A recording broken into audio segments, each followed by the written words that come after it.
जय जिनेन्द्र। आज हम NCERT 12th macro economics chapter 6 में अवमूल्यन और मूल्यह्रास के बीच अंतर का अध्ययन करेंगे। What is the difference between devaluation and depreciation. देखिए, अवमूल्यन क्या होता है। अवमूल्यन का अर्थ है कि भारत के मान लीजिए कि 50 रुपये की विनिमय दर है $1, यानी अमेरिका का $1 भारत के 50 रुपये के बदले में मिलता है। अवमूल्यन का अर्थ है कि ये जो विदेशी मुद्रा है डॉलर, उसके संबंध में भारतीय मुद्रा रुपए का मूल्य कम हो जाएगा। कैसे कम हो जाएगा कि अभी $1 के बदले में 50 रुपये मिल रहे हैं और कम होने के बाद 100 रुपये के बदले में $1 मिलेगा। तो आपको लगेगा कि ये 50 से 100 हो गया तो बढ़ गया।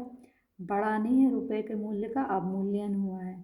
पहले 50 रुपये में इतनी शक्ति थी कि वह $1 को खरीद पाता था। अब 100 रुपये में, 50 रुपये में वो शक्ति नहीं है, उसका अवमूल्यन हो गया। अब 100 रुपये में इतनी शक्ति है कि वह $1 खरीद पाता है। तो अवमूल्यन का अर्थ क्या हुआ कि जानबूझकर विदेशी मुद्रा के संबंध में घरेलू मुद्रा के मूल्य में कमी करना। अब ऐसा होता क्यों है? सरकार जो है वो ऐसा जानबूझकर करती क्यों है? तो सरकार ऐसा इसलिए करती है। देखिए, एक एग्जाम्पल देखते हैं कि भारत का एक व्यक्ति है और ये क्या करता है, 50 रुपये में $1 लेता है और $1 में क्या करता है, एक वस्तु को अमेरिका की खरीद लेता है। अब क्या होता है, अवमूल्यन हो गया, यानी अब 50 रुपये में $1 नहीं मिलेगा बल्कि 100 रुपये में $1 मिलेगा। यानी हमारे देश का व्यक्ति 100 रुपये में $1 खरीदेगा और $1 में एक वस्तु मिलेगी उसे। यानी जो वस्तु पहले उसे 50 रुपये में मिलती थी, अब वही वस्तु उसे कितने में मिल रही है, $1 में, 100 रुपये में मिल रही है। तो अब उसे वो वस्तु कैसी लगेगी, महंगी। क्योंकि ये वस्तु उसे महंगी लग रही है, इसलिए अब ये ज़्यादा वस्तु खरीदेगा नहीं खरीदेगा। तो अब हमारे यहाँ के जो आयात हैं वो क्या हो जाएंगे, कम हो जाएंगे। दूसरी ओर हम अमेरिका के व्यक्ति को देखते हैं। अमेरिका का व्यक्ति क्या करता था, ये अमेरिका का व्यक्ति हो गया, ये पहले की विनिमय दर हो गई और ये अवमूल्यन के बाद की विनिमय दर हो गई। अमेरिका का व्यक्ति जो है वह $1 के बदले में 50 रुपये लेता था और 50 रुपये में हमारे देश की एक वस्तु खरीद लेता था। अभी अवमूल्यन के बाद क्या हुए हैं कि ये $1 के बदले में 100 रुपये से मिलेंगे। चूँकि वस्तु का मूल्य 50 रुपये है, यानी अब इसे $1 में कितनी वस्तु मिल सकती हैं, 2 वस्तु, क्योंकि $1 में 100 रुपये। तो इस व्यक्ति को हमारे देश की वस्तु कैसी लगेगी, सस्ती लगेगी। सस्ती लगेगी तो ये ज़्यादा वस्तुएं खरीदेगा। ज़्यादा वस्तुएं खरीदेगा तो हमारा निर्यात जो है वो क्या हो जाएगा, बढ़ जाएगा। तो अवमूल्यन से क्या हुआ कि हमारा आयात क्या हुआ, कम हो गया और निर्यात बढ़ गया। तो यही तो हर सरकार चाहती है कि आयात बढ़ जाए और निर्यात घट जाए। अब देखिए, मूल्यह्रास क्या होता है। मूल्यह्रास का मतलब होता है कि किसी भी देश में जो रुपए है और डॉलर है या किसी भी देश की जो मुद्रा है उसका मूल्य जो है मांग और पूर्ति की शक्तियों के द्वारा निर्धारित होता है, ये आपको पता है। अब क्या है कि डॉलर की मांग बहुत ज़्यादा बढ़ जाए और रुपए की मांग बहुत ज़्यादा घट जाए। डॉलर की मांग बढ़ रही है और रुपए की मांग घट रही है, तो क्या होगा कि रुपए का मूल्य अपने आप बाजार शक्तियों द्वारा घट जाएगा और डॉलर का मूल्य अपने आप बढ़ जाएगा। या फिर तो इसे हम क्या कहेंगे, मूल्यह्रास। तो ये जो अवमूल्यन था वो तो क्या था कि सरकार ने जानबूझकर किया था, और जबकि मूल्यह्रास क्या था, ये स्वतः हो जाता है। स्वतः का मतलब मांग और पूर्ति की शक्तियों में परिवर्तन होने पर मूल्यह्रास अपने आप हो जाता है। ये सरकार के द्वारा किया जाता है और ये क्या होता है, अपने आप होता है। अवमूल्यन से क्या होता है, इसका उद्देश्य क्या होता है कि हमारे जो आयात हैं वो घट जाएं और निर्यात क्या हो, बढ़ जाए।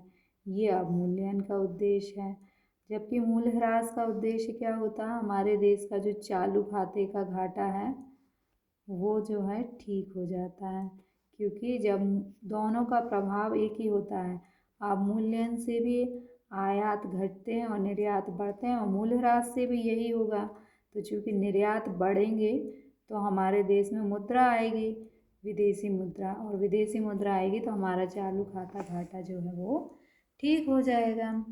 इसके बाद अवमूल्यन जो है वो स्थिर विनिमय दर के तहत क्या होता है, सरकार स्वयं अपने देश की मुद्रा का मूल्य निश्चित कर सकती है। तो स्थिर विनिमय दर में क्या होता है, अवमूल्यन किया जा सकता है। जबकि मूल्यह्रास जो है वो लोचशील विनिमय दर के द्वारा होता है। लोचशील विनिमय दर में क्या होता है कि बाजार शक्ति यानी मांग और पूर्तियों के द्वारा स्वतः ही मूल्य घट जाता है। तो ये अवमूल्यन और मूल्यह्रास में अंतर हुआ। अब लिखेंगे आप कैसे। अवमूल्यन जो है वो विदेशी करेंसी के संबंध में घरेलू करेंसी के मूल्य को जानबूझकर कम करना होता है। जबकि मूल्यह्रास में क्या होता है, विदेशी करेंसी के संबंध में घरेलू करेंसी के मूल्य में स्वतः कमी आ जाती है। तो ये जानबूझकर और स्वतः का अंतर है। अवमूल्यन में क्या होता है, यह स्थिर या निश्चित विनिमय दर के तहत होता है और ये लचीली विनिमय दर के तहत होता है। अवमूल्यन जो है वो सरकार निर्णय करती है कि हमें किसी देश की मुद्रा का अवमूल्यन करना है या नहीं करना है। जबकि मूल्यह्रास का निर्णय सरकार नहीं करती, बल्कि मांग और पूर्ति की शक्तियों द्वारा अपने आप मूल्य कम हो जाता है। अवमूल्यन का उद्देश्य आयात को कम करना और निर्यात को बढ़ाना होता है, जबकि मूल्यह्रास का उद्देश्य चालू खाते के घाटे को ठीक करना होता है।